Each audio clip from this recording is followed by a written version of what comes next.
வணக்கம். மாலை முரசு செய்திகளை விரிவாக பார்ப்பதற்கு முன் தலைப்புச் செய்திகளை பார்க்கலாம். 2 நாட்கள் சுற்றுப்பயணமாக முதலமைச்சர் மு.க.ஸ்டாலின் இன்று நெல்லை வருகை. தமிழர்களின் நாகரிகத்தை பறைசாற்றும் வகையில் 56 கோடியே 36 லட்சம் ரூபாய் மதிப்பில் அமைக்கப்பட்டுள்ள பொருணை அருங்காட்சியகத்தை திறந்து வைக்கிறார்.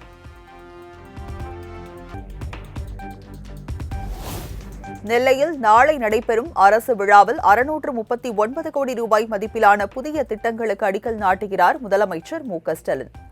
45,000 பயனாளிகளுக்கு நலத்திட்ட உதவிகளையும் 50 புதிய பேருந்து சேவையையும் தொடங்கி வைக்கிறார்.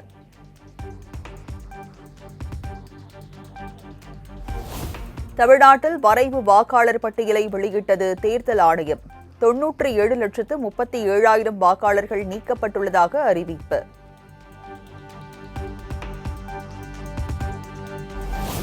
தமிழ்நாட்டில் எஸ்ஐஆருக்கு பிறகு 5 கோடியே 43 லட்சம் வாக்காளர்கள் உள்ளதாக தேர்தல் ஆணையம் அறிவிப்பு. பெண் வாக்காளர்கள் 2 கோடியே 77 லட்சம் பேரும், ஆண் வாக்காளர்கள் 2 கோடியே 66 லட்சம் பேரும், மூன்றாம் பாலினத்தவர் 7,191 பேர் உள்ளதாக தகவல். தமிழ்நாட்டில் வரைவு வாக்காளர் பட்டியலில் 26 லட்சம் வாக்காளர்கள் உயிரிழப்பு என கண்டுபிடிப்பு. மாநிலத்தில் மொத்தமாக 66 லட்சம் பேர் இடம்பெயர்ந்துள்ளனர். 3,39,000 பேர் இரட்டை பதிவு கொண்டுள்ளதாகவும் தேர்தல் ஆணையம் தகவல். சென்னை மாவட்டத்தில் எஸ்ஐஆர் பணிகளுக்கு பிறகு 14,25,018 வாக்காளர்கள் நீக்கம். 40.04 லட்சம் வாக்குகள் இருந்த நிலையில் வரைவு வாக்காளர் பட்டியலில் 25,79,000 வாக்காளர்கள் இருப்பதாக அறிவிப்பு. சென்னை, செங்கல்பட்டு, திருப்பூர் உள்ளிட்ட மாவட்டங்களில் அதிக வாக்காளர்கள் நீக்கம். கோவை, திருவள்ளூர், ஈரோடு உள்ளிட்ட 9 மாவட்டங்களில் கணிசமாக வாக்காளர்கள் குறைப்பு.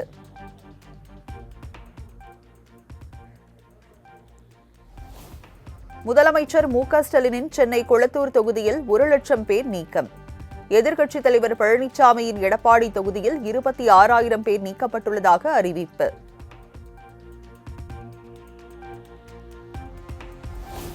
வரைவு வாக்காளர் பட்டியலில் பெயர் விடுபட்டவர்கள் ஜனவரி 18ஆம் தேதி வரை விண்ணப்பிக்கலாம் என தேர்தல் ஆணையம் அறிவிப்பு. வரைவு வாக்காளர் பட்டியலில் தங்களின் பெயர் உள்ளதா என்பதை தேர்தல் ஆணையத்தின் இணையதளத்தில் அறியலாம் எனவும் தமிழக தேர்தல் அதிகாரி அர்ச்சனா பட்நாயக் தகவல். வரைவு வாக்காளர் பட்டியலில் பெயர் இல்லாதவர்கள் பிஎல்ஓக்களை அணுகலாம் அல்லது தேர்தல் ஆணையத்தின் அதிகாரப்பூர்வ இணையதளத்தில் விண்ணப்பிக்கலாம். வாக்காளர் பட்டியலில் பெயர் சேர்க்க வாக்குச்சாவடி வாரியாக சிறப்பு முகாம் நடைபெறும் என்றும் தமிழக தேர்தல் அதிகாரி அர்ச்சனா பட்நாயக் அறிவிப்பு. சென்னை வாக்காளர்கள் பலர் தொகுதி மாறியிருக்கலாம். அவர்கள் விண்ணப்பித்தால் வாக்குரிமை கிடைக்கும். படிவம் எண் 6 பூர்த்தி செய்து விண்ணப்பிக்கலாம் எனவும் சென்னை மாவட்ட தேர்தல் அதிகாரி குமரகுருபரன் பேட்டி. சென்னை மாநகராட்சியில் உள்ள அனைத்து வாக்குச்சாவடிகளிலும் இன்றும் நாளையும் சிறப்பு முகாம். வாக்காளர் பட்டியலில் மீண்டும் பெயர் சேர்க்க, திருத்தம் செய்ய விண்ணப்பிக்கலாம் என அறிவிப்பு. எஸ்ஐஆர் பணி மூலம் திமுக கனவு மண்ணோடு மண்ணாக போனது எனவும் போலி வாக்குகளை வைத்து ஆட்சியை பிடிக்க திமுக நினைத்ததாகவும் எடப்பாடி பழனிசாமி குற்றச்சாட்டு. எஸ்ஐஆர் தேவை என அதிமுக கூறிய காரணத்தை மெய்ப்பிக்கும் வகையில் போலி வாக்காளர்கள் நீக்கப்பட்டுள்ளதாகவும் கருத்து.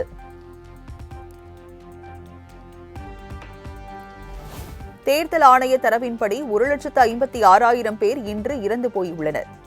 சென்னையில் எஸ்ஐஆருக்கு பிறகான வரைவு வாக்காளர் பட்டியல் வெளியிடப்பட்டது குறித்து அதிமுக முன்னாள் அமைச்சர் ஜெயக்குமார் விமர்சனம்.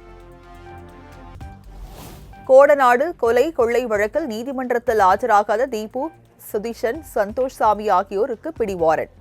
வழக்கை ஜனவரி 30ஆம் தேதிக்கு ஒத்திவைத்து நீலகிரி மாவட்ட நீதிமன்ற நீதிபதி உத்தரவு.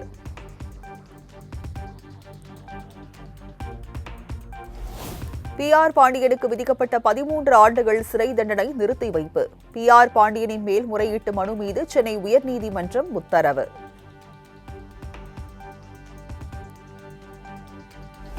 விவசாய நிலத்திற்கு மின் இணைப்பு பெற விண்ணப்பங்களை சமர்ப்பிப்பதற்கான கால அவகாசம் வரும் 31ஆம் தேதி வரை நீட்டிப்பு. தட்கல் முறையில் விண்ணப்பித்த போது தொழில்நுட்ப கோளாறு ஏற்பட்டதால் கால அவகாசத்தை நீட்டித்து அறிவிப்பு.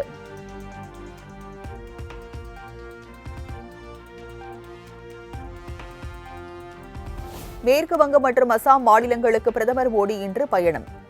நதியா மாவட்டத்தில் 3200 கோடி ரூபாய் மதிப்பிலான புதிய நெடுஞ்சாலை திட்டங்களை தொடங்கி வைக்கிறார்.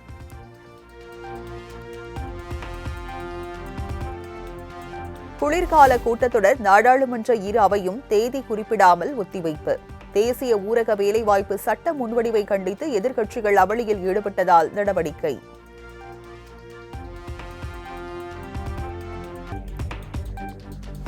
நாடாளுமன்ற வளாகத்தில் காங்கிரஸ் எம்பி பிரியங்கா தலைமையில் இந்தியா கூட்டணி எம்பிக்கள் ஆர்ப்பாட்டம். 100 நாள் வேலை திட்ட புதிய சட்ட முன்வடிவை கண்டித்து முழக்கம்.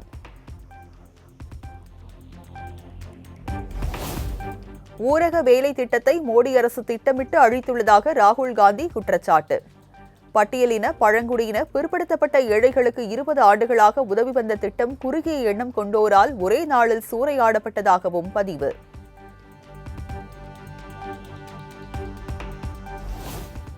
ஊழல் கொள்ளைக்கு வழிவகுத்ததாலேயே மகாத்மா காந்தி பெயரிலான 100 நாள் வேலை திட்டம் ரத்து என மத்திய அமைச்சர் கிரண் ரிஜிஜு விளக்கம்.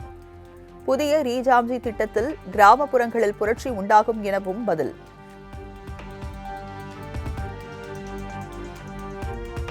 மத்திய பாஜக அரசை கண்டித்து மதசார்பற்ற முற்போக்கு கூட்டணி சார்பில் வரும் 24ஆம் தேதி மாபெரும் போராட்டம்.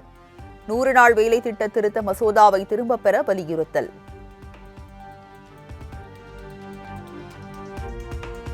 நாடாளுமன்றத்தில் எதிர்க்கட்சிகள் பேச அனுமதிக்கவில்லை என திமுக எம்பி திருச்சி சிவா குற்றச்சாட்டு. தேசத்துக்கு விரோதமான சட்ட மசோதாக்களை மத்திய பாஜக அரசு கொண்டு வந்துள்ளதாகவும் சாடல்.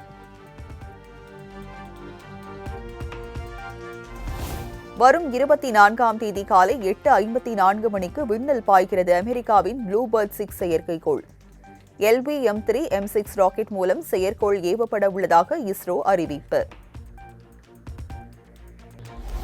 கடந்த 76 ஆண்டுகளில் இல்லாத அளவு துபாயில் கொட்டி தீர்த்த கனமழை. பல்வேறு இடங்களை வெள்ள நீர் சூழ்ந்துள்ளதால் மக்களின் இயல்பு வாழ்க்கை முடக்கம்.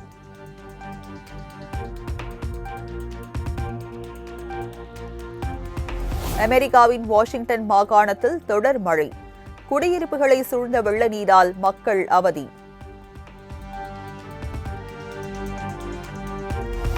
தென்னாப்பிரிக்காவுக்கு எதிரான 5வது மற்றும் கடைசி T20 போட்டியில் இந்திய அணி 30 ரன்கள் வித்தியாசத்தில் அபார வெற்றி. தொடரையும் கைப்பற்றி அசத்தல்.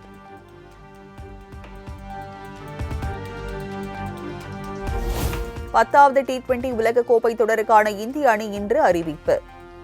ஃபார்மின்றி தடுமாறும் தொடக்க ஆட்டக்காரர் சுப்மன் கில் அணியில் நீடிப்பதில் சிக்கல் என தகவல்.